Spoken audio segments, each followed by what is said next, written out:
Welcome to the 1 Minute Apologist. 1 Minute Apologist. If you had 1 minute to be able to unpack for the audience, We interview the world's leading apologists to provide credible answers to curious questions. we've already established that you like Bart Ehrman as a person, but there are some concerns with his writings. What are those?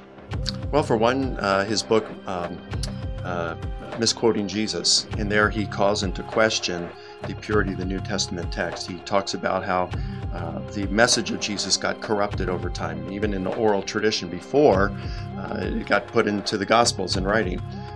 In later books like God's Problem, he talks about the problem of evil, pain, and suffering, and how the Christian God wouldn't allow something like this in the world if he actually existed. And in his more recent book, Forged, he calls into question the authorship of 19 of the 27 books in the New Testament, and says 19 of the 27, roughly 70%, were not written by the traditional authors attributed to them.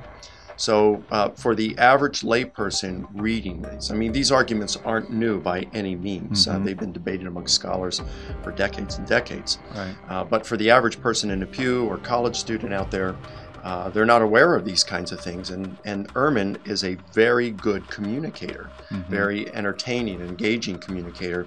And so for the Christian, especially, who's not educated in these matters or familiar with them, it poses a serious challenge to their faith, and it can rock their faith. I mean, I know a pastor who we were put in contact a few years back, and he had just resigned as pastor of his church and walked away from the Christian faith.